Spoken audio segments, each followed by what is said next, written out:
The night the bet was made, Nick Calloway sat in the lavish lounge of the Ivory Club, sipping a 25-year-old Macallan, as the city of San Francisco stretched out beneath him. The room was filled with the elite, the kind of men who measured their success in stock prices and private jet mileage. Conversations buzzed around him, deals being made over clinking glasses. But Nick wasn't listening. He was waiting. Across the mahogany table sat Jonathan Mercer, his oldest friend and greatest rival. Heir to a shipping fortune and one of the wealthiest men in California, Mercer thrived on reckless wagers. To him, money wasn't just power, it was entertainment. And tonight, he was looking for a game. "You always play it safe, Calloway," Mercer smirked, swirling his drink. "Where's the fun in that?" Nick arched a brow. "I don't make bets. I make investments." "Exactly." Mercer leaned forward, eyes gleaming. "But let's make things interesting. A challenge, something unpredictable." Nick smirked. "Go on." Mercer pulled out his phone, scrolling for a moment before turning the screen toward Nick. A grainy photo of a woman filled the display. She wasn't like the women Nick usually associated with: models, executives, women who knew the rules of his world. No, Rebecca Lawson was different. She stood in front of a rundown grocery store, her long auburn hair pulled into a messy ponytail. Her face was tired, worn from years of struggle, but her eyes held a quiet strength. In her arms, she balanced a toddler, while two more children clung to her legs. Behind her, a beat-up minivan with a broken taillight sat parked at the curb. "She's 30, a widow, pregnant with her sixth kid," Mercer said. "Works 3 jobs just to keep the lights on. A woman like that, she's as far from your world as it gets." Nick's eyes narrowed. "And?" Mercer leaned back, a slow smile spreading across his face. "Marry her." A sharp laugh cut through the air. The other men at the table turned, intrigued by the absurdity of the challenge.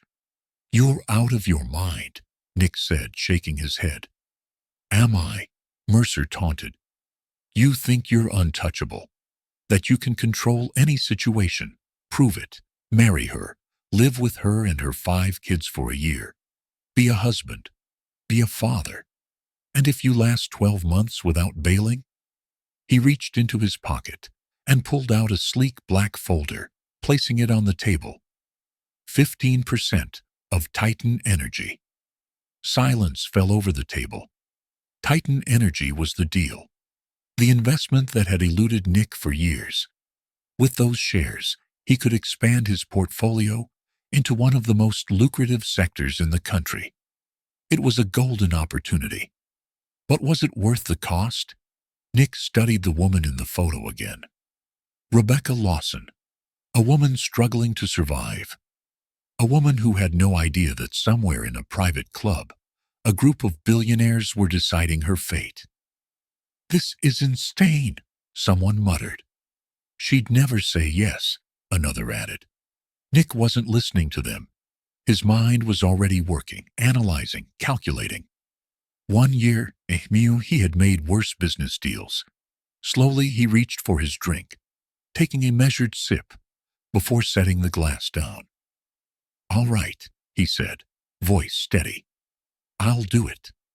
The men erupted into laughter and cheers, placing side bets on how long he would last. Mercer's grin widened. "Then, I suggest you go find yourself a wife." But as the night went on, as Nick leaned back and let the weight of his decision settle in, he felt something strange, an unease he couldn't quite place. For the first time in his life, he had made a move without knowing the endgame. And somehow, he knew. This was a gamble that could cost him everything. Becca Lawson knew struggle. She knew what it was like to go to bed hungry so her kids could eat. She knew how it felt to stare at a pile of unpaid bills and wonder which one she could afford to ignore for another week. She knew exhaustion, not the kind that sleep could fix, but the kind that settled deep in her bones. A constant reminder that no matter how hard she worked, it was never enough. And tonight was no different. As she finished her third shift of the day, cleaning the aisles of Murphy's grocery store, her swollen feet protested with every step. The fluorescent lights buzzed overhead, and the faint scent of bleach clung to her uniform. She pulled her hoodie tighter around her growing belly as she stepped outside, where the bitter San Francisco wind cut through her like a knife. Her minivan sat in the parking lot, barely holding itself together with duct tape and prayers. She glanced at the back seat, where her 5 children were huddled under a pile of blankets, fast asleep. Becca's heart clenched. This wasn't the life she had dreamed of. She had once imagined a simple home with a white picket fence, where her husband would come home every evening, pulling her into a warm embrace. But fate had other plans. Her husband, Ethan, had died 3 years ago in a work accident, leaving her alone with their children. No life insurance, no savings, just debts and a broken heart. She had done everything she could to keep her family together. She worked 3 jobs. She barely slept. And every night, she asked herself the same question. How much longer can I keep this up? She was about to get her answer. As Becca reached for the van's door handle, a sleek black Aston Martin rolled into the lot, its headlights cutting through the darkness. She froze. A man stepped out, tall, broad-shouldered, dressed in a charcoal gray suit that probably cost more than her rent. His chiseled jaw was sharp enough to cut glass, his dark hair neatly styled, and his piercing blue eyes locked onto her with unnerving intensity. Becca's instincts screamed trouble. Men like him didn't belong in places like this. Rebecca Lawson? Her heart pounded. Who's asking? Nick Calloway. The name meant nothing to her. She folded her arms, narrowing her eyes. And what exactly does a man in a $3,000 suit want with a grocery store janitor? Nick's lips curled into something that wasn't quite a smile. I have a proposal for you. Not interested, she snapped, turning back to the van. But Nick didn't move. You might want to hear this one, Becca. It could change your life. She sighed, rubbing her temples. She didn't have the energy for this. Listen, if you're here to sell me something, save your breath. I don't have money for whatever scam you're running. Nick stepped closer, his voice lowering. I'm not selling anything. I'm offering something. She arched a brow. Like what? $1 million. Silence. The words hit her like a truck, stealing the air from her lungs. She blinked. Did she hear that right? Nick watched her reaction carefully. Marry me. 1 year. No strings attached. At the end of it, you walk away with $1 million. Becca stared at him. Then she laughed, hard. Yeah, right. And let me guess. You also need my bank account number, so you can wire me some Nigerian prince's inheritance? Nick didn't laugh. His gaze remained steady, unwavering. Becca's stomach twisted. He was serious. You're insane, Becca muttered. Nick exhaled, adjusting the cuff of his sleeve. You're not the first to say that. But it doesn't change the offer. Becca shook her head. Why the hell would you want to marry me? You don't even know me. Nick hesitated for a fraction of a second. So brief, she almost missed it. Let's just say it's a business arrangement, he said smoothly. Right. Because nothing says business like legally binding yourself to a broke-ass pregnant widow with 5 kids, she shot back. His lips twitched, as if he almost found her amusing. You don't have to understand my reasons, he said. You just have to say yes. Becca's mind raced. $1 million. With that kind of money, she could buy a home, give her kids a real future. No more sleeping in a minivan. No more choosing between rent and groceries. But there had to be a catch. There was always a catch. "What's the fine print?" she asked. Nick's jaw tensed. "You marry me. You live in my home. You play the role of my wife in public. After 1 year, we go our separate ways. That's it." Becca narrowed her eyes. "And the kids? They come too." Her heart hammered against her ribs. It was insane. Completely, utterly insane. But the alternative? Another night sleeping in this parking lot. Another month of overdue bills. Another year of struggling just to survive. Becca looked past Nick, at the van where her children slept. She thought of Jake, her eldest, who had stopped believing in miracles. Of Emma, who still asked when Daddy was coming home. Of Caleb, who deserved more than a life of hunger and cold nights. She clenched her fists. She had sworn to do whatever it took to protect them. Even this. Taking a shaky breath, she lifted her chin and met Nick's gaze. "Fine," she said. "I'll do it." Nick nodded, as if he had expected nothing less. "Good," he said. "Be ready by tomorrow."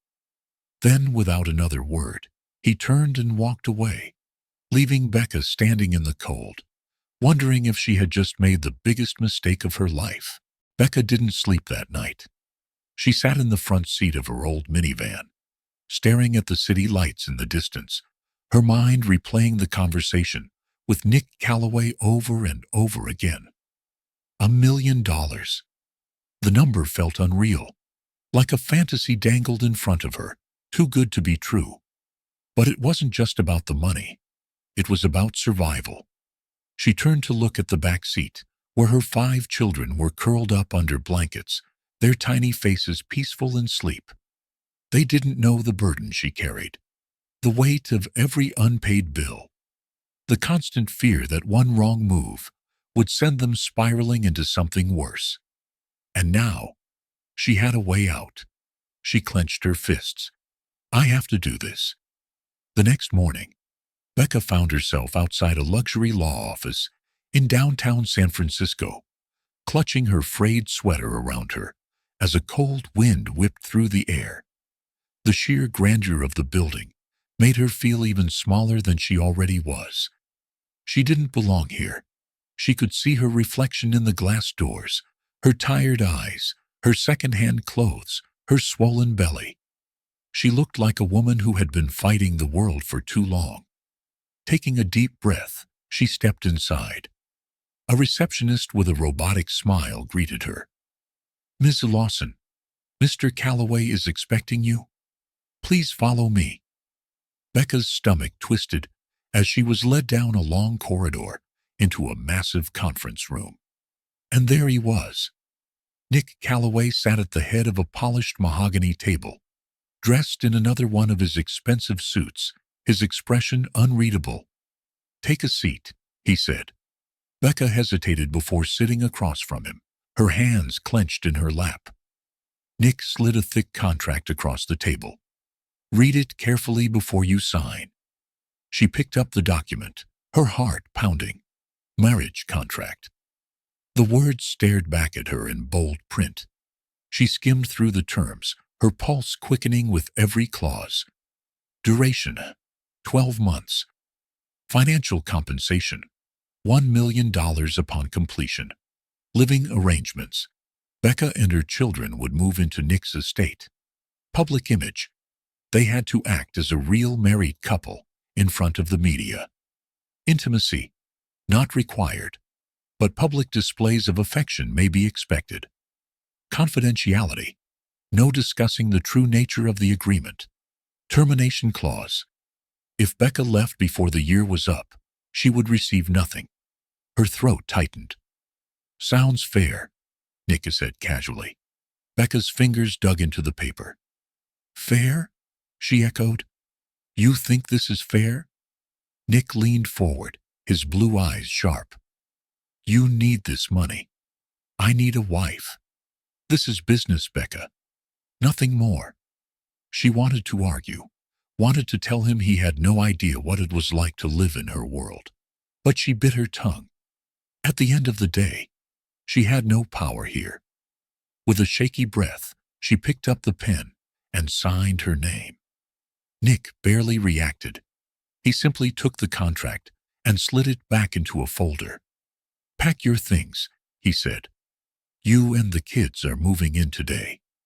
There was no white dress, no church bells, no romantic vows. Their wedding was nothing more than a legal transaction inside a sterile government office. The judge barely looked up as he read through the script. Nick responded with precise, detached answers, his tone void of emotion. Becca stood beside him, feeling like a ghost at her own wedding. She couldn't even bring herself to look at him when she whispered, "I do." The moment the judge stamped the marriage certificate, Nick turned to her. "It's done. A car is waiting outside. You and the kids will be taken to the estate." Then, just like that, he walked away. Becca watched him go, feeling like she had just sold her soul. The black SUV pulled up to the Callaway estate just before sunset. Becca sat in the passenger seat, staring in stunned silence as the massive iron gates swung open, revealing a mansion the size of a palace. Her kids pressed their faces against the windows, their eyes wide with disbelief. "Mom," Emma whispered, "is this our new house?" Becca forced a smile. "For now, sweetheart." As the car rolled to a stop in front of the grand entrance, the doors opened. Uniformed staff stood in neat lines, waiting. And in the center of it all, Nick Callaway. He looked at them with his usual detached expression, his hands in his pockets. Becca swallowed hard. This was really happening. The kids hesitated as they climbed out of the SUV, their small hands clutching onto her. Jake, her eldest, stood stiffly beside her, his expression a mix of defiance and distrust. Nick's gaze flickered over them before landing on Becca. "Your rooms are ready. Dinner is at 7. Don't be late." Then, just like at the wedding, he turned and walked away. The mansion was beautiful, but it wasn't a home. Everything was too clean, too perfect, too cold. The kids were too afraid to touch anything. At dinner, the long dining table felt like a battlefield. The tension was thick, the silence deafening. Nick ate methodically, barely looking up. The kids shifted awkwardly in their seats, whispering to each other. Then, in the middle of it all, Caleb, her youngest, accidentally knocked over his glass of juice. The sound shattered the silence like a gunshot. Becca immediately reached to clean it up, but before she could, Nick snapped his fingers. Within seconds, a staff member rushed forward with a towel, wiping up the mess. Becca froze. Nick didn't even flinch. He simply went back to eating, as if nothing had happened. Her stomach twisted. This wasn't normal. This wasn't real. That night, as Becca tucked the kids into their enormous beds, Jake pulled her aside. "We don't belong here," he muttered. Becca sighed. "I know it's weird, but this isn't home," he cut her off. His voice was low, angry. "And he's not our family." Becca's chest tightened. She reached out, but Jake stepped back. "You shouldn't have married him," he whispered. She had no answer, because deep down, she knew he was right. The silence in the Callaway estate was deafening. For a house filled with 6 children, it shouldn't have been this quiet. Becca sat at the end of the massive dining table, watching her kids pick at their food. Their excitement from the first day had already faded into uncertainty. They didn't belong here. She didn't belong here. Across from her, Nick Callaway sat, with his usual detached expression, methodically cutting into his steak. It had been 3 days since they moved in. 3 days of living under the same roof, with a man who barely acknowledged their existence. 3 days of her children walking on eggshells, afraid to touch anything, in fear of breaking something worth more than their lives. And 3 days of Jake, her 14-year-old son, glowering at Nick like he wanted to start a war. Becca sighed inwardly. She had expected tension, but this was worse than she had imagined. Then, the fork hit the plate. The sound shattered the silence. Jake pushed back his chair with force, the legs scraping against the marble floor. "I'm done," he muttered. Becca shot him a warning look. "Jake, sit back down and eat." But he didn't move. Nick didn't even look up. "If you're finished, put your plate in the kitchen." Jake's jaw clenched. "You're not my dad." The tension spiked like electricity in the air. Nick finally lifted his gaze, cool and unreadable. "I never said I was." For a long moment, they just stared at each other, two forces standing on opposite sides of an invisible battlefield. Becca could feel the fury radiating off Jake, and she knew that if she didn't stop this now, it was only going to get worse. "Jake," she said, voice firm. "Kitchen. Now." His fists clenched, but after a long moment, he grabbed his plate and stormed out of the room. The younger kids watched nervously, their little hands gripping their utensils. Becca rubbed her temples. This wasn't working. Later that night, Becca found Nick in his study, sitting behind a massive oak desk, typing away on his laptop. "You need to talk to him," she said, crossing her arms. Nick didn't look up. "I don't negotiate with teenagers." Becca gritted her teeth. "He's not some business deal, Nick. He's a kid. My kid." Nick sighed, shutting his laptop with a quiet click. "And your kid has an attitude problem." Becca marched forward, slamming her hands on his desk. "He's angry because his whole world just got turned upside down, because his mom just married a stranger for money." Nick leaned back in his chair, his expression unreadable. "Then maybe you should have said no." Her chest tightened. She wanted to throw something at him, but instead she forced herself to take a breath. "You know what?" she said, her voice lower now, more dangerous. "Forget Jake. Forget the kids. Let's talk about us." Nick raised an eyebrow. "What about us?" Becca narrowed her eyes. "We might be married on paper, but you and I both know this isn't a real marriage.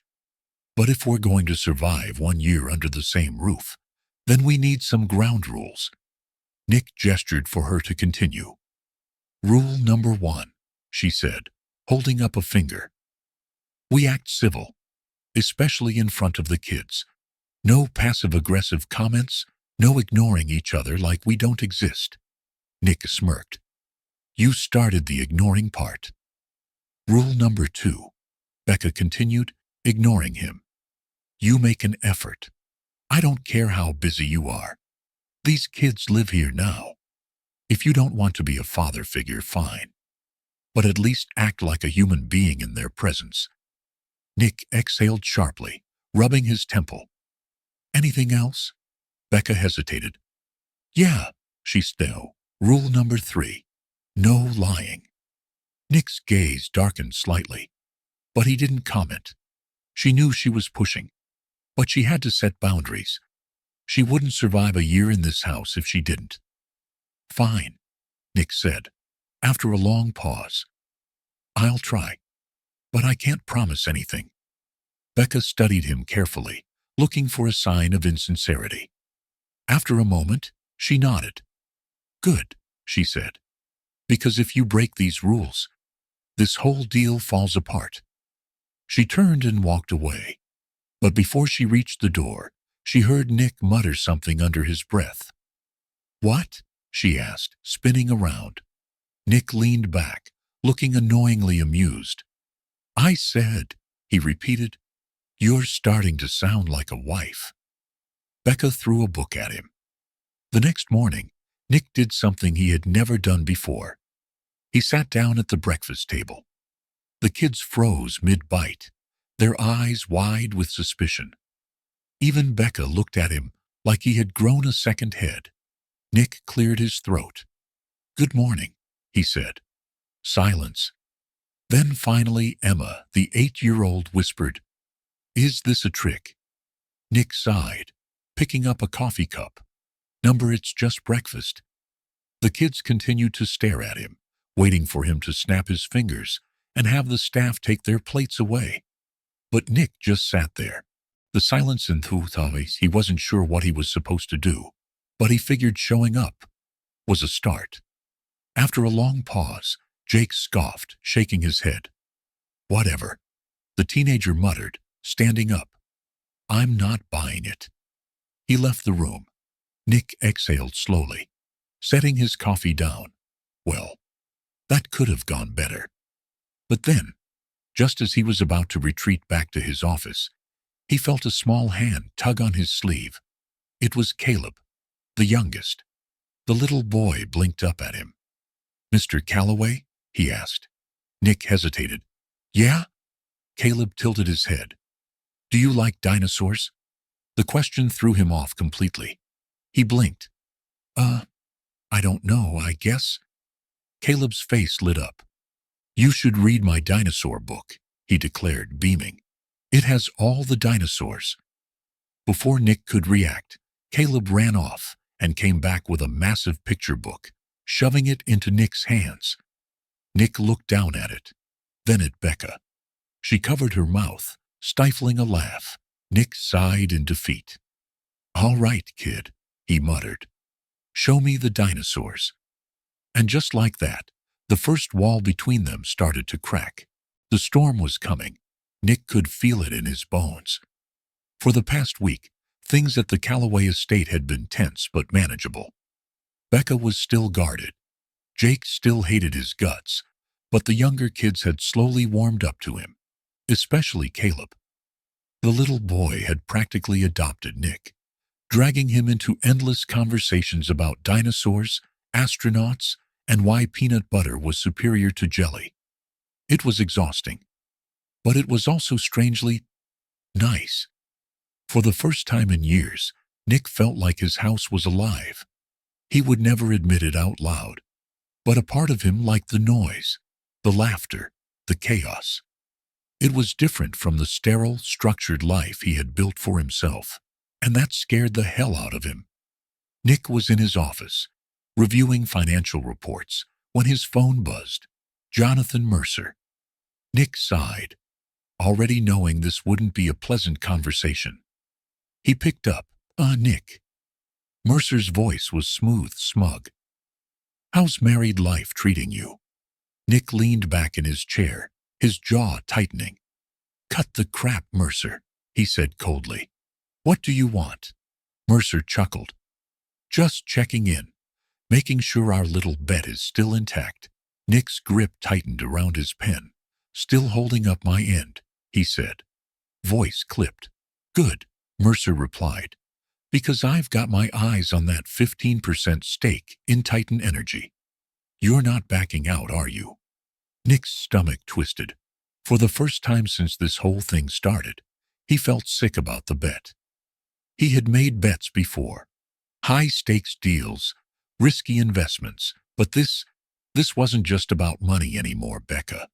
The kids, they weren't a business move. They were people, and he was starting to care. Dangerously so. "I don't lose bets, Mercer," Nick said coolly. "Stay out of my business," Mercer laughed softly. "Oh, I will," he said.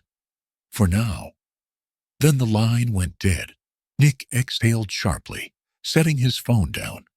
Something about Mercer's tone bothered him, like he was up to something. And Nick had the sinking feeling that whatever it was, it wasn't good. That evening, Becca stood in the kitchen, chopping vegetables. The kids were in the living room, watching some animated movie, their laughter echoing through the house. Nick watched from the doorway, arms crossed. "You know you don't have to cook, right?" he said. Becca didn't look up. "I know," she replied. "But if I leave dinner to your private chef, the kids will only eat fancy steak and soufflés. They need normal food." Nick smirked, stepping inside. So, what's for dinner? Becca arched an eyebrow. Since when do you care? Nick shrugged. Since I realized I have 6 kids in my house, and none of them think I can cook. Becca let out a small laugh. Well, she said, they're not wrong. Nick rolled up his sleeves. All right, he said. Teach me. Becca stared at him. You want to cook? Nick smirked. I want to prove those little brats wrong. A chuckle escaped Becca's lips before she could stop it. Fine, she said. But don't say I didn't warn you. It was, without a doubt, the worst cooking lesson in history. Nick burned the onions. He cut the carrots too thick. At one point, he set off the smoke alarm just trying to make grilled cheese. The kids came running in, laughing hysterically. Mr. Calloway, Emma giggled. You're the worst chef ever. Nick groaned, rubbing his forehead. It's the stove's fault. Uh-huh, Jake said, arms crossed. Sure it is. Even Becca was laughing, shaking her head. Nick scowled. You're all ungrateful. But there was no real heat in his words, because for the first time in a long time, he was happy. But happiness never lasted long in Nick Calloway's world. The next day, he received an email. Subject, your wife. Nick's heart stopped. He clicked it open. Inside was a photo of Becca, but not just any photo. It was a surveillance image of her, outside a grocery store. Below the image was a single line. How well do you really know her? Nick's blood ran cold. He knew who sent it. Mercer. And he knew exactly what this was. A warning. Mercer was digging into Becca's past. And whatever he found, it wouldn't end well. Nick couldn't ignore the email. For the past few days, it sat in his inbox like a ticking bomb. How well do you really know her? It was Mercer's way of getting into his head. And it was working. Nick told himself he didn't care. That Becca's past wasn't his problem. That this was just a game. But something inside him wouldn't let it go. Because the truth was, this wasn't just a game anymore. And he didn't know what that meant. Nick had spent his entire life waking up to silence.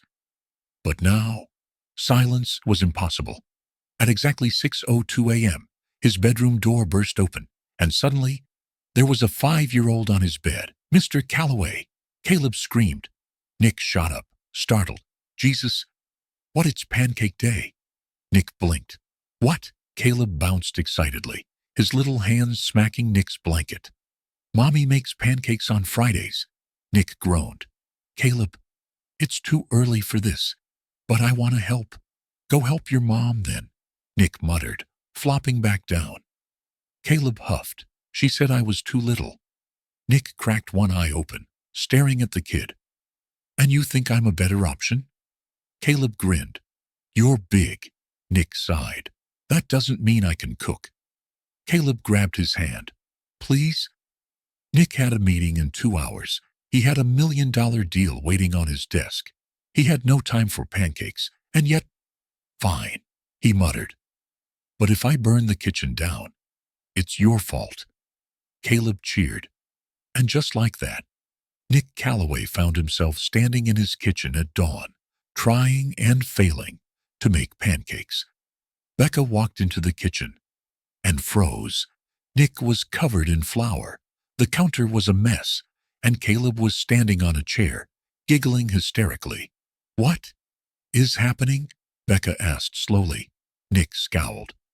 Your son forced me into labor, he muttered. Becca crossed her arms. You volunteered? Nick pointed at Caleb.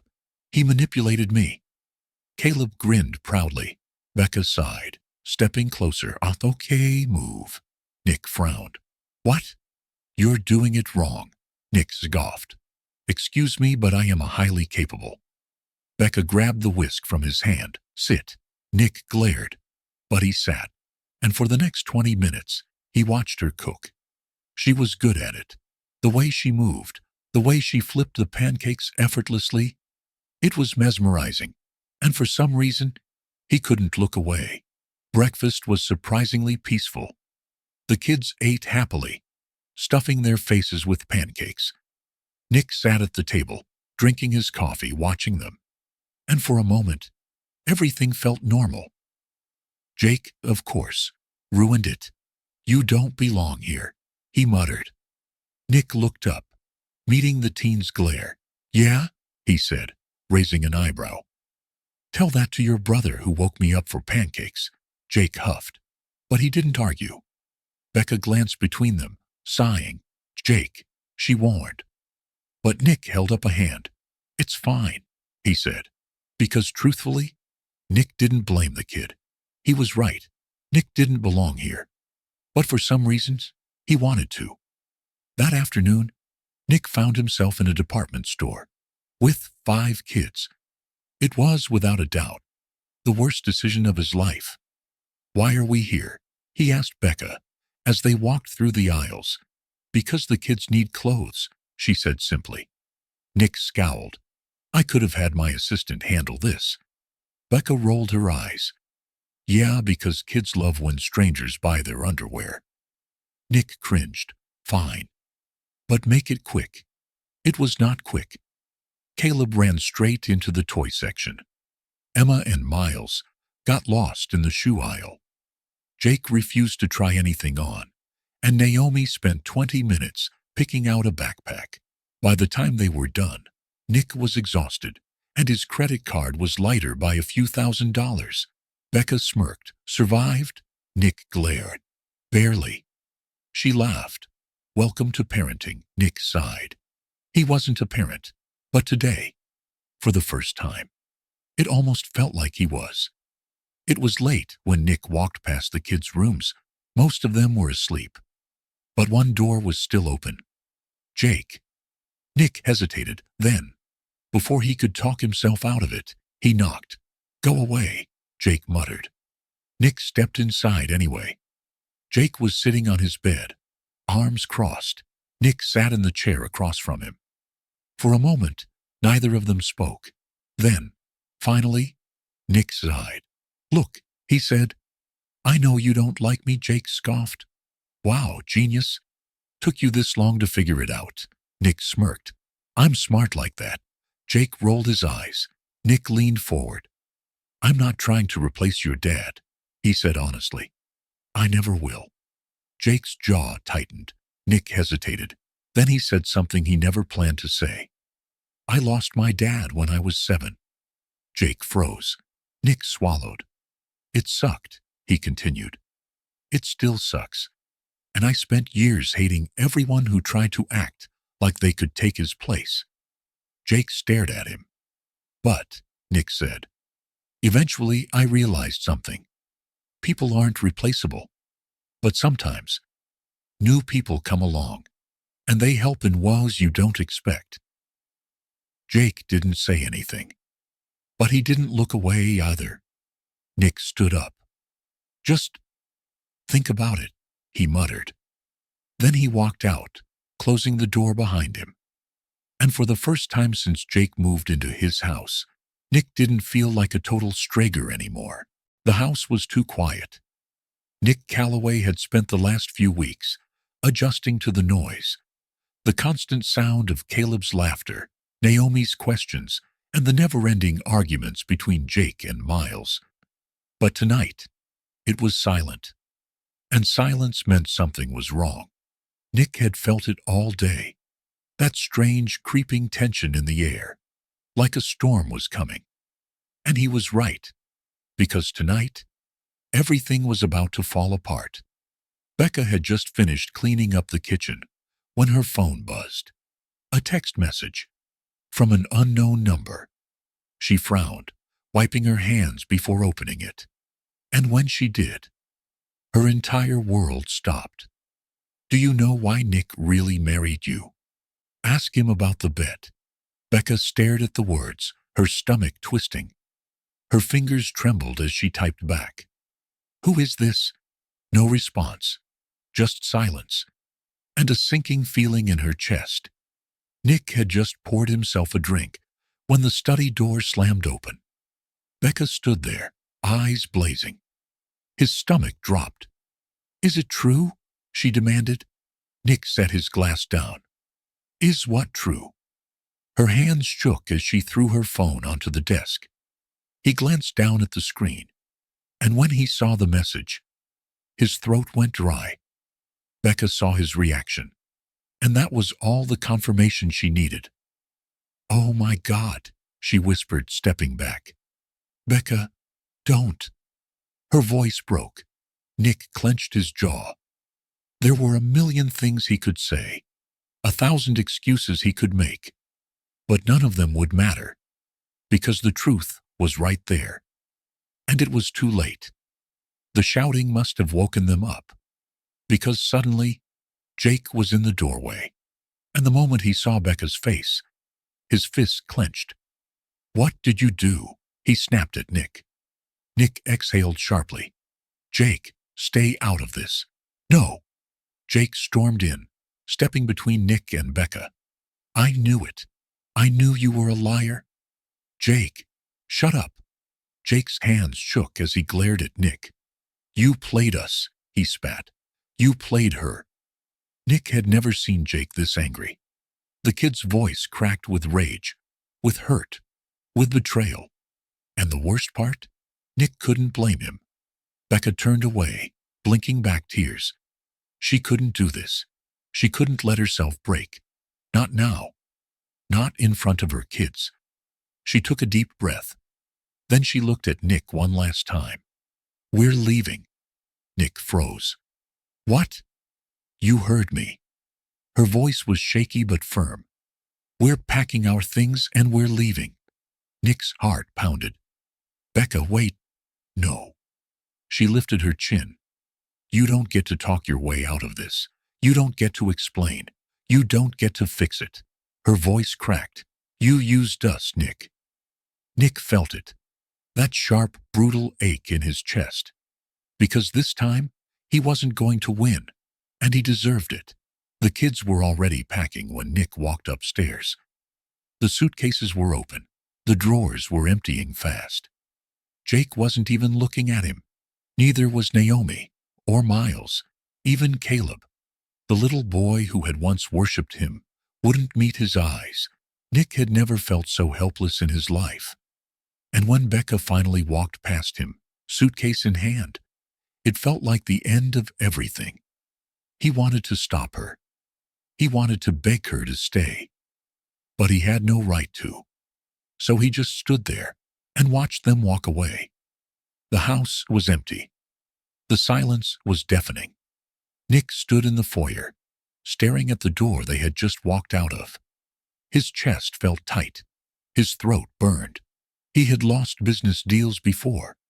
He had lost money, power, opportunities, but nothing had ever felt like this. Because this time, he had lost something real, and for the first time in his life, Nick Calloway didn't know how to fix it. The house felt lifeless. Nick Calloway had spent years living in luxury, surrounded by wealth and power. But none of that had ever made him feel this empty. The silence was crushing. Every step he took echoed through the massive estate. The house hadn't changed, but he had.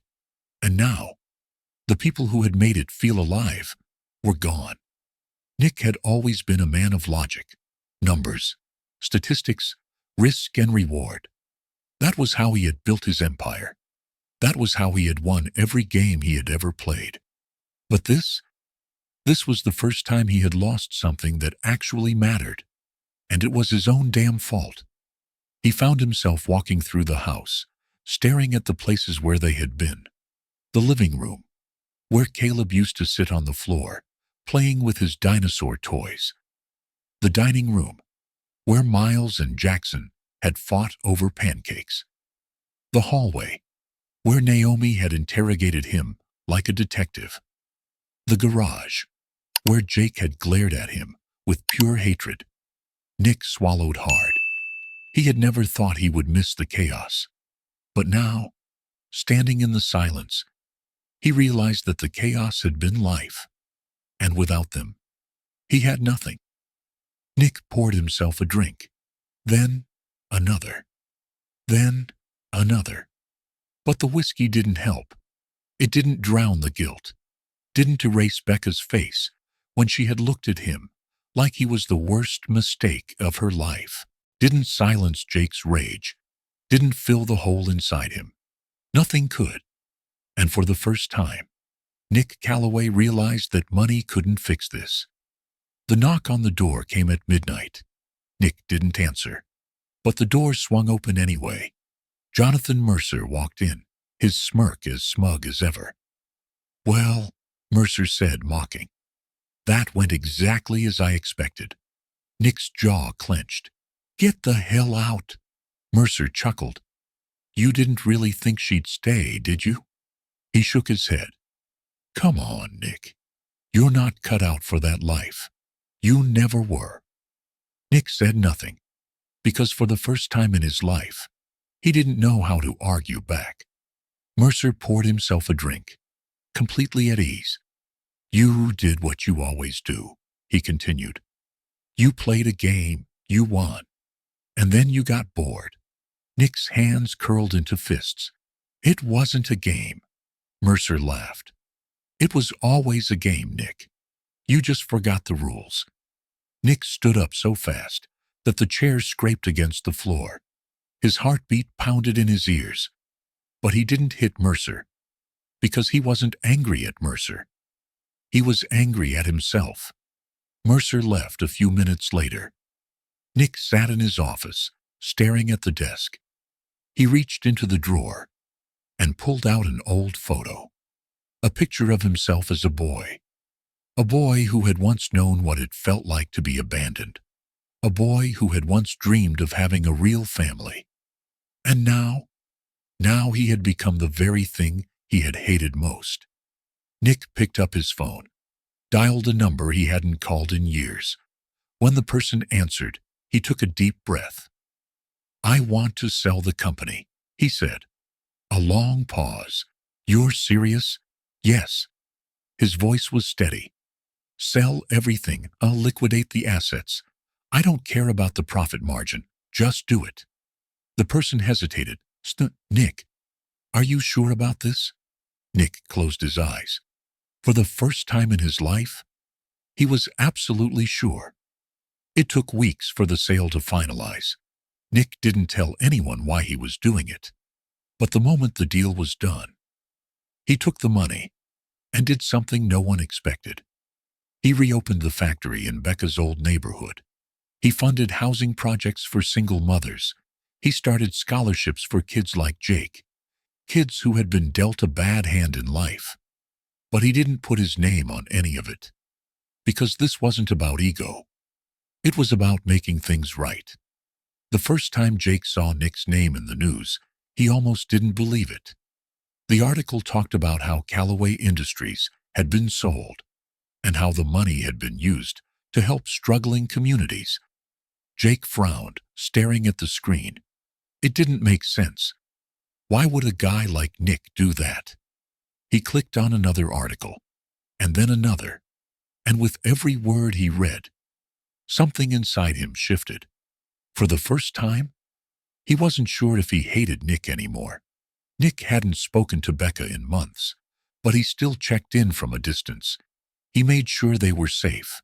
He made sure they had everything they needed. But he never interfered, because he knew this wasn't something he could buy back. It was something he had to earn, and that was a lesson he should have learned long ago. One night, Nick was standing outside Becca's old apartment building. It was raining. He didn't know why he had come. Maybe to see if she was okay. Maybe because he was finally ready to tell her the truth. And then, the door opened, and standing there, staring at him with cautious eyes, was Becca. The rain pounded against the pavement. Nick Calloway stood outside the apartment building, his hands shoved deep into his pockets. The city felt different now. It wasn't just the wealth and power that had once shielded him from the reality of the world. It was the absence of her, of them. And as the door swung open, revealing Becca standing there, her eyes cautious but not unkind, he knew this was his last chance. Nick, Becca said, her voice unreadable. Becca. They stood there for a long moment, the tension between them thick. Behind her, the faint sound of children laughing echoed through the hallway. His chest tightened. He used to hear that every day. Now, it was just a reminder of what he had lost. Becca crossed her arms. What are you doing here? Nick hesitated. How did he even begin to explain? I needed to see you, he admitted. Her jaw tensed. Why? He exhaled, looking away for a second. I don't know, he admitted. Maybe because I finally understand what I lost. Becca's expression didn't soften. You don't get to just show up and say that, Nick. I know. Then why are you here? He swallowed. Because I wanted you to know. I'm trying to be better. She studied him for a long moment. Then, finally, she sighed. I don't know if that changes anything. Nick nodded. I wouldn't expect it to. Another silence. Becca glanced over her shoulder toward the apartment, then back at him. You should go, she said softly. And just like that, the door closed, leaving him alone in the rain. Nick had walked away from his empire. The billions, the boardrooms, the control, none of it mattered anymore. He had spent years building a life based on power. Now, he had to learn how to build one based on purpose. It wasn't easy. For the first time in his life, he wasn't the man everyone feared or respected. He was just a man trying to do the right thing. When news of Callaway Industries' collapse hit the press, the business world exploded. Articles flooded in. Billionaire Callaway walks away. But why? Callaway's fortune disappears overnight. What's his next move? Nick Callaway. From Wall Street titan to philanthropist? No one understood why he had done it. Not until the real news broke. And then, the world paid attention. Nick reinvested every penny he had left. A new community center for struggling single mothers. A scholarship fund for kids like Jake. Kids who had nowhere else to turn. Reopening the factory that had once cost Becca her job. And the best part? He never put his name on it. This wasn't about Nick Callaway. This was about making things right. When Jake saw Nick's name in the news, his stomach twisted. He hadn't expected it. Didn't want to care. But the more he read, the more he saw what Nick was doing. Something inside him changed. This wasn't the same man who had walked into their lives on a stupid bet. This was someone trying to make amends. Jake hated to admit it. But for the first time, he wasn't sure if he still hated Nick. One evening, Nick's phone rang. An unknown number. He almost didn't answer. But when he did, a familiar voice came through. You really did it, huh? Nick froze. It was Jake. The teenager's voice was still hard, still guarded. But there was something else there too. Something that hadn't been there before. Respect. Nick swallowed. I had to, he said simply. A pause. Then, you still a billionaire? Nick smirked, even though Jake couldn't see it. Not even close. Jake snorted. Good. You were kind of a jerk when you were rich. Nick chuckled. Yeah, I was. Another pause, and then softer. My mom. She doesn't know I'm calling. Nick's heart tightened. I won't tell her. Jake hesitated. I don't forgive you, he said bluntly. Nick nodded. I wouldn't expect you to. Another silence. Then, but maybe you're not the worst guy in the world. Click. The call ended. Nick stared at his phone, and for the first time in months, he let out a breath he didn't know he had been holding. A week later, Nick was at the community center, overseeing the final construction. And then, he saw her, Becca, standing near the entrance, watching him carefully. His heart slammed against his ribs. Becca, he said, walking toward her. She didn't move, didn't look away. You really did all of this? She asked, voice unreadable. Nick nodded. Yeah, she exhaled. I don't know what to say. You don't have to say anything, he said softly. A beat. Then, Jake called you, didn't he? Nick's lips twitched. He might have. Becca sighed, shaking her head. That boy, she muttered. Nick smiled, his chest feeling lighter than it had in a long time. Maybe, just maybe, there was still hope. Becca never believed in second chances, not in love, not in life. She had learned the hard way that trusting the wrong person could cost everything. So why, after everything Nick had done, was she standing here, watching him rebuild the very world he had once destroyed? And worse, why did it hurt to admit that maybe, just maybe, she wasn't sure if she still hated him? Becca sat at the kitchen table, staring at her cup of coffee. It had gone cold. Sarah Watson, her best friend, sat across from her, watching her closely. So, Sarah finally said, crossing her arms, you saw him. Becca didn't answer immediately. Instead, she ran her fingers along the rim of her cup, lost in thought. Yeah, she admitted. Sarah exhaled, shaking her head. And? Becca sighed. And? I don't know. Sarah raised an eyebrow. You don't know. Girl, this is the man who lied to you. The man who thought marrying you was some kind of twisted joke. And now, you don't know. Becca's jaw tightened. It's not that simple, Sarah. Sarah scoffed. Sure it is. You walk away. You don't look back. Done. Becca looked up sharply. And what if it's not that easy? Sarah's expression softened. Becca ran a frustrated hand through her hair. Look, I know what he did. I know what he was. But I also know what he's doing now. I see it. The community center. The factory. The scholarships for single moms. None of this benefits him, Sarah. He's not putting his name on anything. He's just doing it. Sarah leaned forward. And you think that makes up for everything? Becca swallowed. I don't know. And that was the problem. Later that night, Becca sat on the couch, watching her kids play a board game. Jake wasn't playing. He was on his phone, but she could see him listening. Finally, she sighed. Jake, she said. He didn't look up. She hesitated. What do you think about Nick? The room went silent. The younger kids froze, looking between them. Jake set his phone down slowly, then met her gaze. I think he was a selfish, arrogant, lying piece of garbage, Jake said bluntly. Becca winced. But, Jake continued, leaning back, I also think maybe he's trying to change. Becca's stomach twisted. Jake had been the most vocal about hating Nick. If even he was starting to reconsider. What did that mean for her? The next day, Becca was leaving the grocery store when she spotted a familiar face, leaning against a sleek black car. Jonathan Mercer. Her blood ran cold. What the hell are you doing here? She demanded.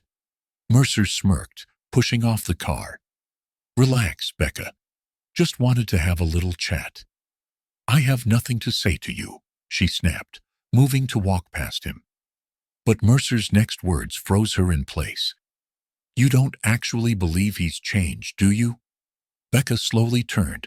Excuse me? Mercer's smirk widened. Come on. You're smarter than that.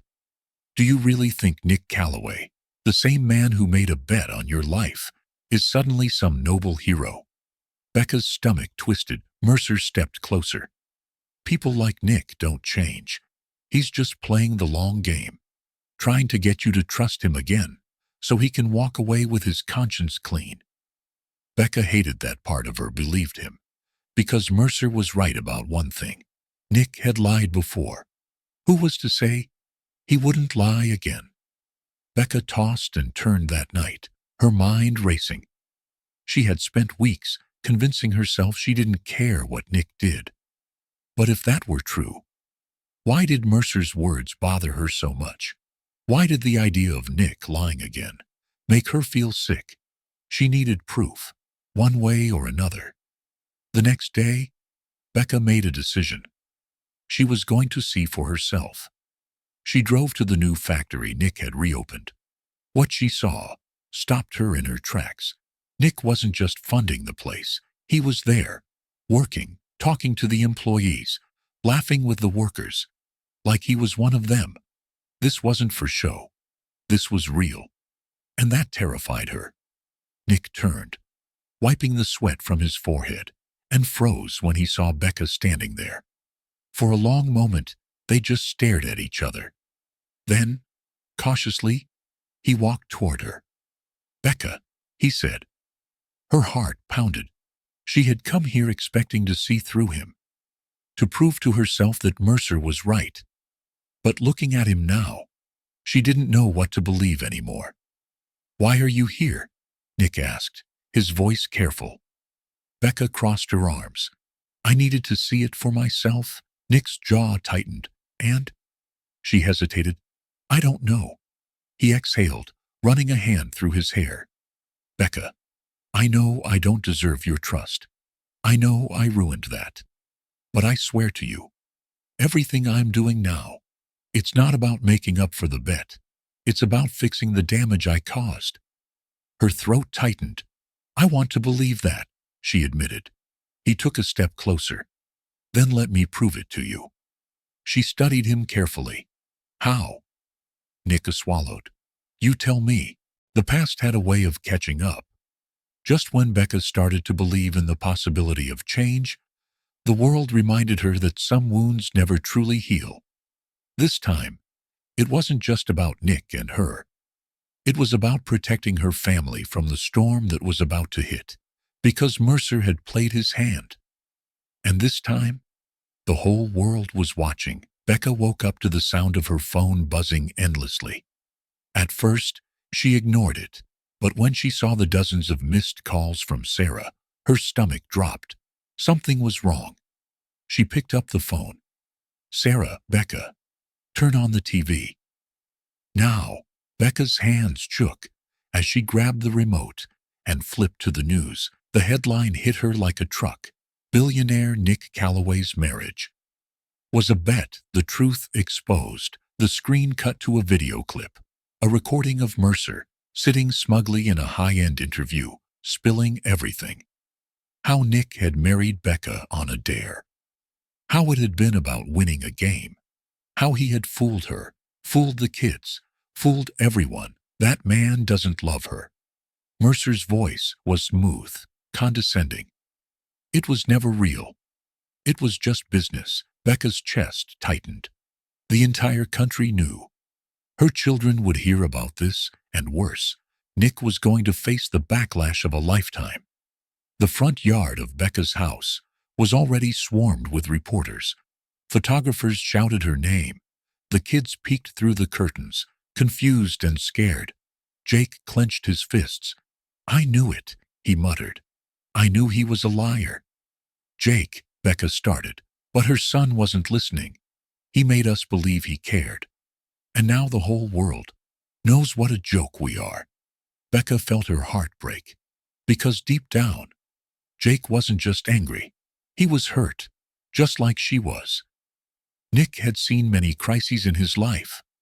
Stock market crashes, boardroom betrayals, hostile takeovers, but none of them compared to this. His phone wouldn't stop ringing. The press wanted a statement. His investors wanted answers. And Mercer? That bastard was enjoying every second of it. Nick sat in his office, watching the chaos unfold on live television. He had spent months trying to prove himself, trying to show Becca and her kids that he wasn't the same man. Now, the entire world believed he was still the monster he used to be. And the worst part, Becca hadn't called him. Not once. Nick stormed into Mercer's office, his jaw tight with rage.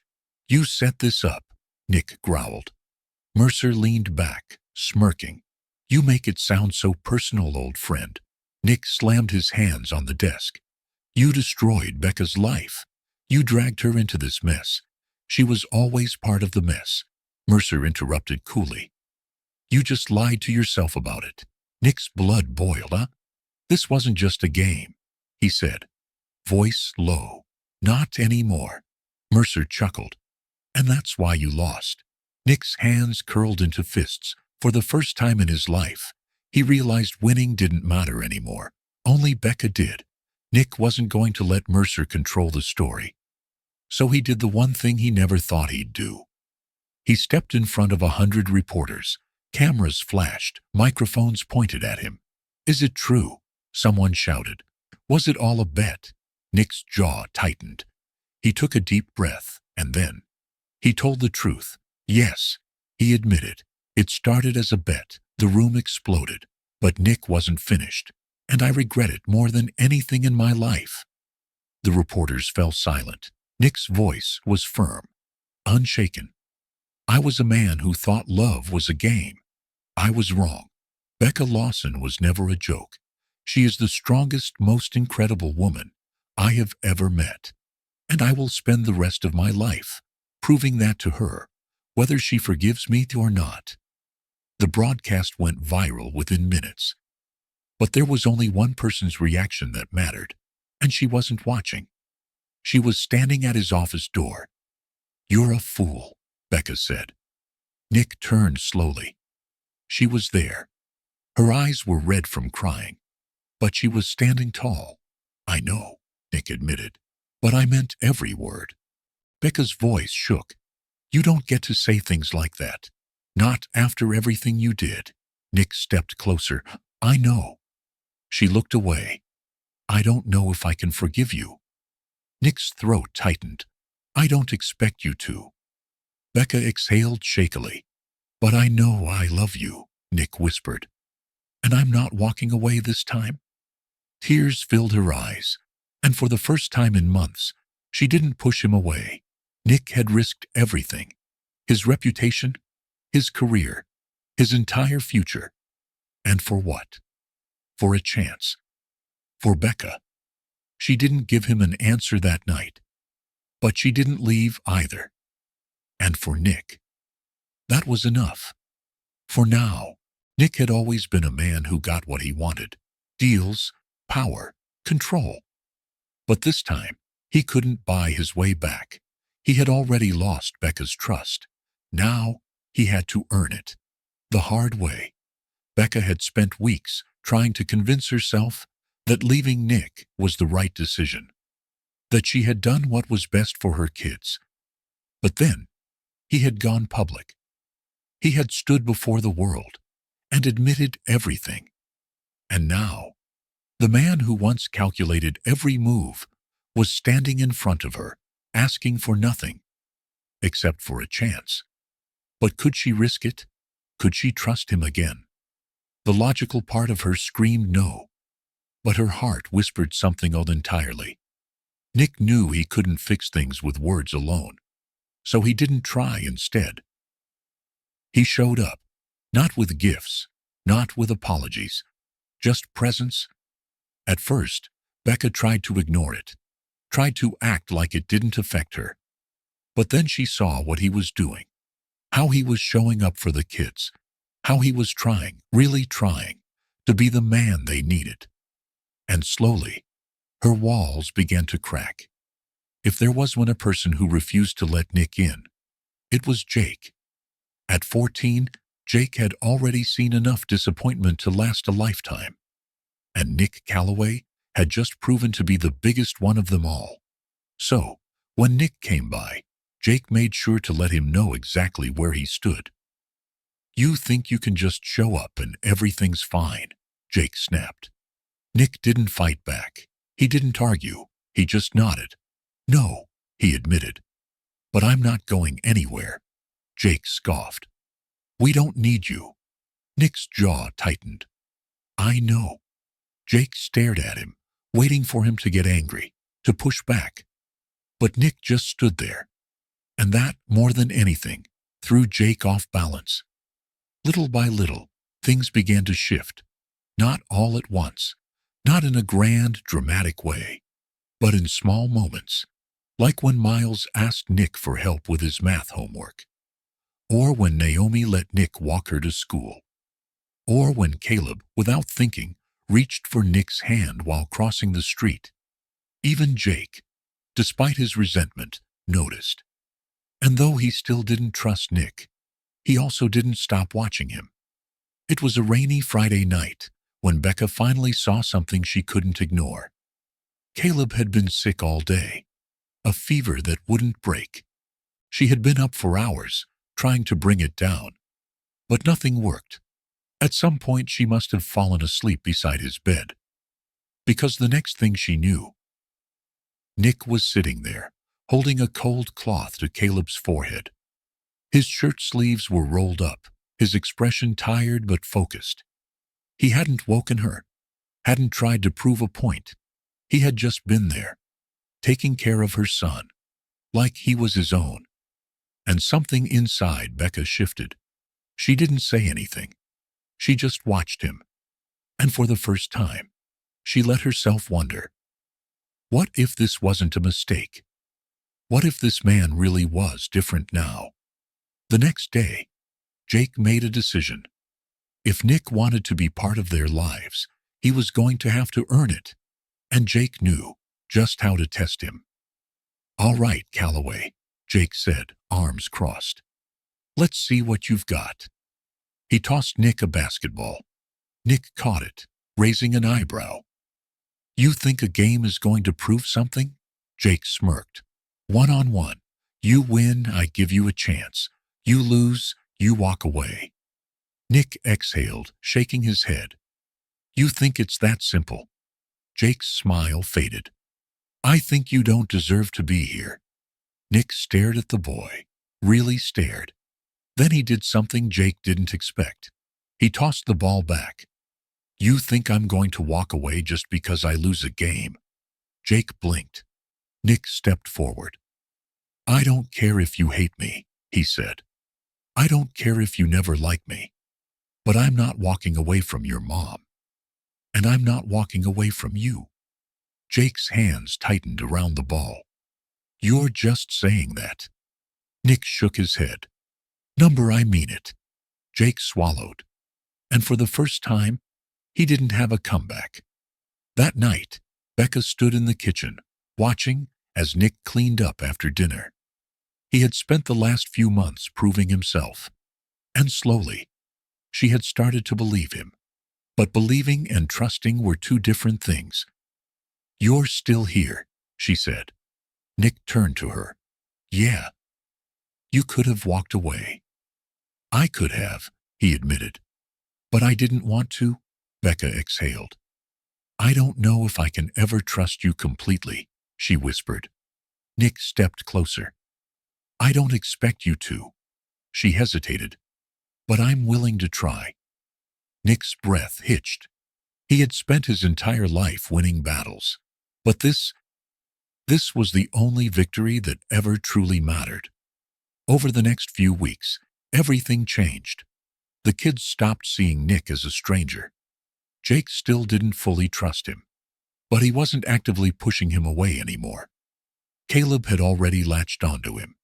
Naomi was warming up, even talking to him about school. And Becca was finally letting her guard down. One night, as they sat on the porch, she looked at him and asked, "What happens now?" Nick took her hand, gentle but sure. "Whatever you want, Becca." She stared at him. For so long, she had felt like she was fighting alone. But for the first time, she wasn't. And that scared her more than anything. But it also made her feel something she hadn't in years. Hope. Nick had built empires, closed billion-dollar deals, conquered markets and industries.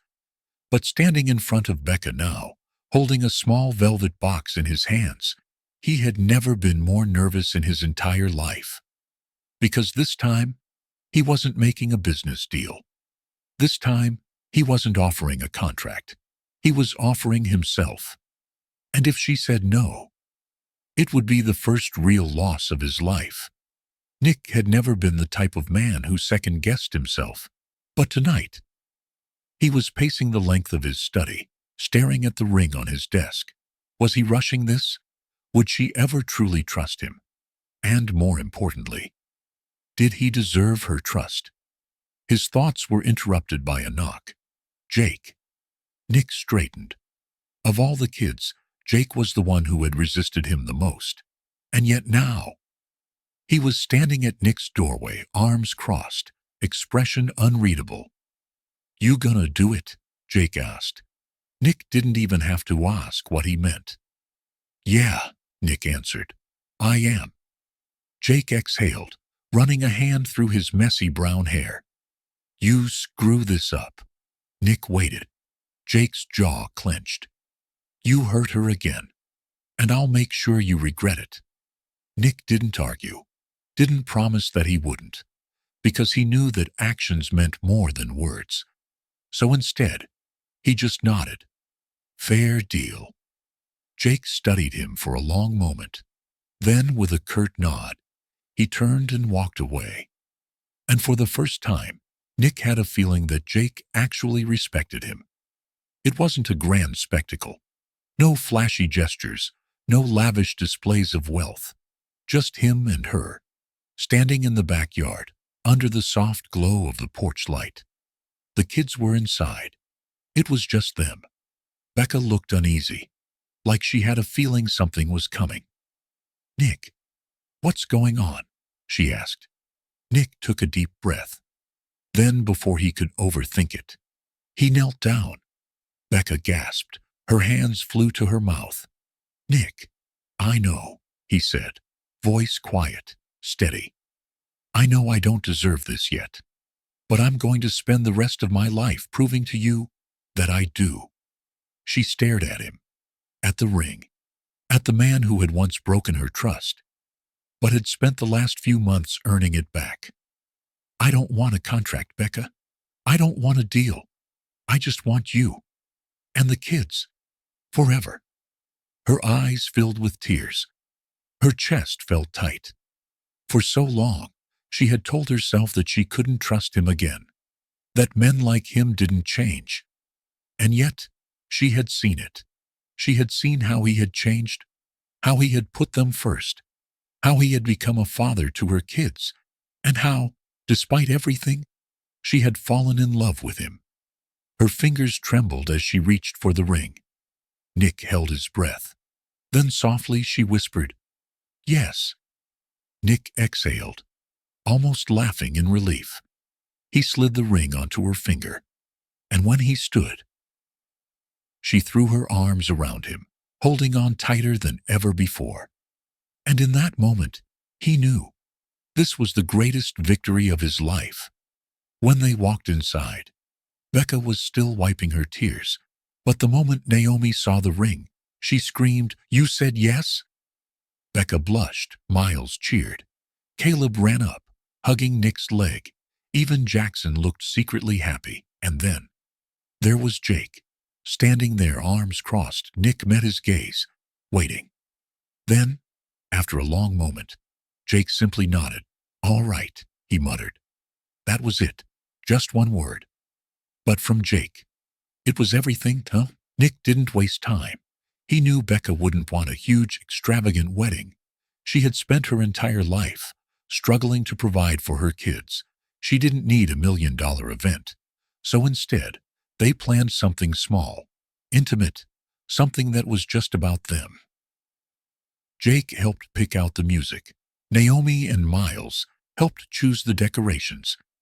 Caleb was excited about wearing a big boy suit. And for the first time in years, Becca allowed herself to be happy. The night before the wedding, Becca found herself sitting alone on the porch. She should have felt excited. Instead, she felt terrified, because even though Nick had changed, there was still that tiny voice inside her, the one that whispered, "What if he leaves? What if he changes back?" Nick stepped outside, holding 2 cups of coffee. He handed her one, then sat beside her. He didn't ask why she looked so worried. He just waited, and finally Becca whispered, "I don't know how to do this." Nick looked at her. "Do what? Trust this." she admitted. Trust you. Nick took a deep breath. Then, quietly, he said, then don't trust me yet. Just give me the chance to prove that you can. She swallowed.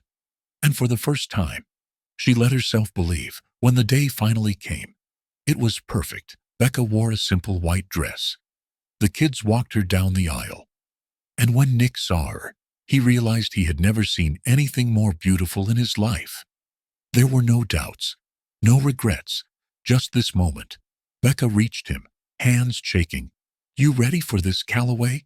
She whispered. Nick smiled, more than anything.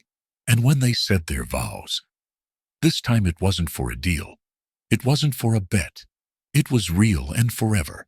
The air was filled with laughter and the scent of fresh flowers. For the first time in years, Becca felt light. No burdens, no fear, just happiness. Because today, she wasn't just marrying Nick Calloway. She was marrying the man who had earned her trust. The man who had become a father to her kids. The man who, against all odds, had won her heart. The sun had barely risen, but the house was already alive with energy. Becca sat in front of the mirror, staring at her reflection. She barely recognized herself.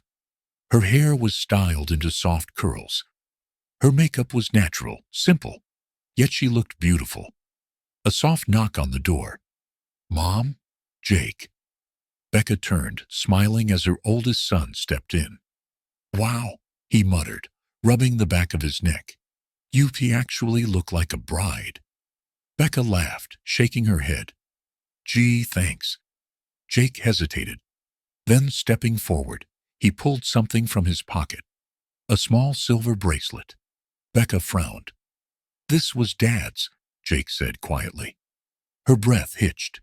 Jake swallowed. He gave it to me before he passed. Said it was for me to hold on to until I was ready. He exhaled, then gently wrapped it around her wrist. I think I'm ready now. Becca's eyes filled with tears. She reached up, cupping his face. You are the best son any mother could ask for. Jake looked away, embarrassed, but his grip on her hand tightened. Nick's not so bad, he mumbled. Becca smiled. That was the closest thing to approval Jake had ever given. And for her, it was everything.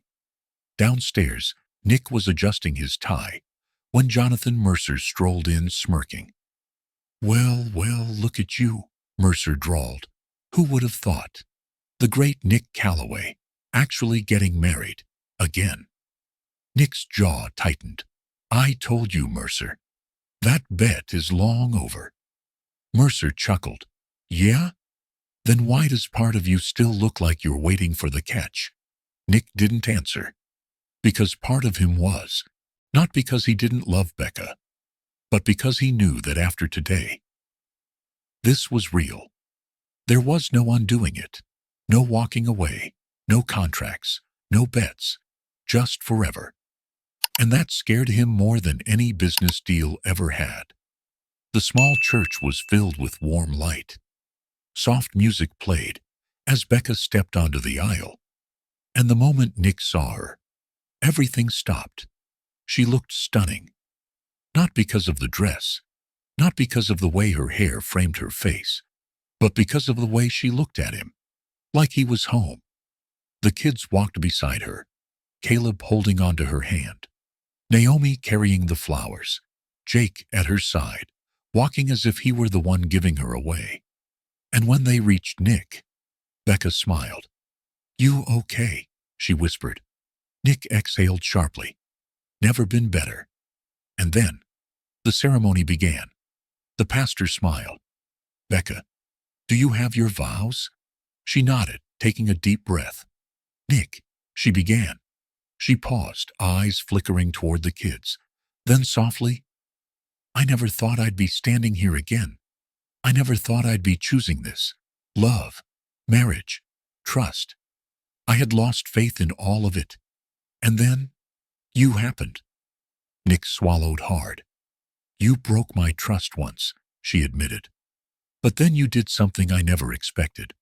She exhaled. You earned it back. She reached for his hands. You became a father to my kids.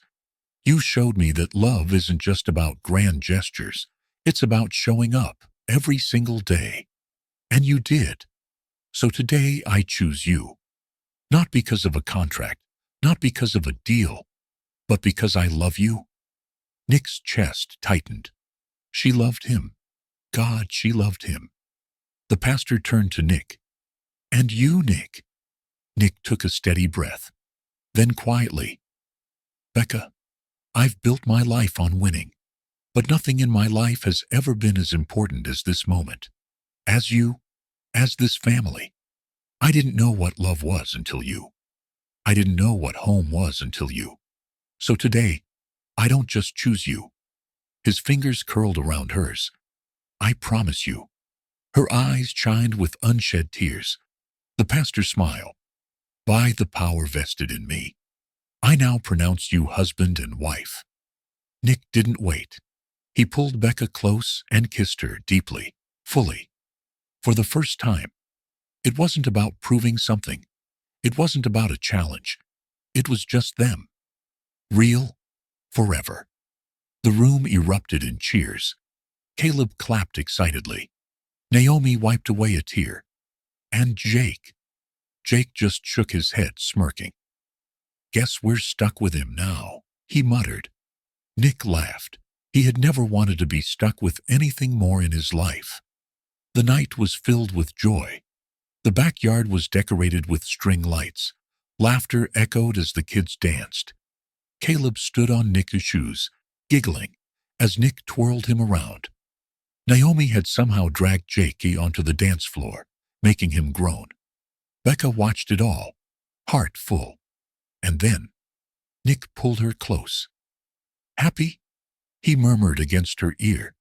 Becca smiled. For the first time in a long time? She pressed her forehead to his. Yeah, I really am. And in that moment, she knew. This wasn't just a new chapter. It was a whole new life, and she wouldn't change a thing. The world outside was quiet. Inside the hospital room, however, everything had changed. Becca lay in bed, cradling a tiny bundle in her arms. Her baby. Their baby. Nick sat beside her, staring down at the newborn with something close to awe. I still can't believe it, he murmured. Becca smiled, brushing her fingers over the baby's soft cheek. Believe it, Calloway, she whispered. She's ours. It had been exactly a year since their first wedding, a year since they had stepped into a marriage built on a lie. And yet now, there was no contract, no bet, no deception, just love and family. Outside the room, the sounds of excited chatter grew louder. Then, a knock. Becca barely had time to nod before the door swung open. Mom? Caleb rushed in first, eyes wide with excitement. Jake, Naomi, Miles, and the twins weren't far behind. Nick barely had time to react before Caleb climbed onto his lap, peering curiously at the tiny baby. Is that her? Caleb whispered. Becca nodded, eyes glistening. Meet your little sister, Emma Rose Calloway. The room fell silent. Then, Naomi exhaled, pressing a hand to her heart. She's perfect, she whispered. Jake, who had remained by the doorway, finally stepped forward. He peered down at his newborn sister, his expression unreadable. Then, after a moment, he reached out and gently ran a finger over Emma's tiny hand. She's small, he muttered. Becca smirked. You were small once too. Jake snorted, shaking his head. Yeah, I doubt that. Nick chuckled, watching as every single one of Becca's kids gathered around the baby. 1 year ago, they had barely tolerated him. Now, they were his family. And for the first time in his life, Nick Calloway knew exactly where he belonged. The weeks after Emma's birth were a blur. Diapers, sleepless nights, laughter. Jake groaning as Emma's cries woke him up at 3 a.m. Caleb sneaking into Becca and Nick's room, insisting he needed to help take care of the baby. Nick learning how to change a diaper and failing miserably the first 3 times. Through it all, they were together. Nick had never imagined his life would turn out this way. He had spent decades chasing power, control, and success. But standing in the kitchen one afternoon, watching Becca rock Emma to sleep, watching Naomi braid Miles's hair, watching Jake and Caleb argue over whose turn it was to feed the baby, Nick realized something. This was everything. The anniversary of their second wedding arrived on a crisp autumn evening. Nick had planned something special. No extravagant parties, no lavish gifts, just family. He led Becca out to the backyard, where a long wooden table was set up beneath twinkling lights, a home-cooked meal, which he had definitely not made himself. A handwritten letter tucked inside a small box. Becca raised an eyebrow as she unfolded the letter. "What's this?" she murmured. Nick hesitated, then softly, "It's a promise." Becca's eyes flickered to his. Nick exhaled. "Last year, I didn't know what I was doing. I made mistakes. I hurt you. And I almost lost everything that mattered." He reached for her hand.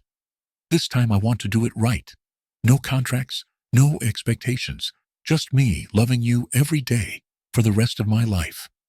Becca swallowed, her fingers tightening around his. "You already have been," she whispered. Nick smiled. "Then let's keep going." And so, they did. Years passed. The Calloway family grew, not just in numbers, but in love. Emma took her first steps in the living room, while Caleb cheered. Naomi went off to college, but called home every Sunday. Jake, now a young man, stood beside Nick at a business meeting one afternoon and introduced him to a potential investor. "My dad will handle the details," Jake had said. Nick had almost choked on his coffee. Not because of the business deal, but because for the first time, Jake had called him Dad. Becca still ran her own small business, a nonprofit for single mothers. Nick still worked, but never at the cost of his family. Because at the end of the day, and for the first time, he had everything that truly mattered. And that, my friends, is how a simple bet turned into something far greater, something real, something lasting.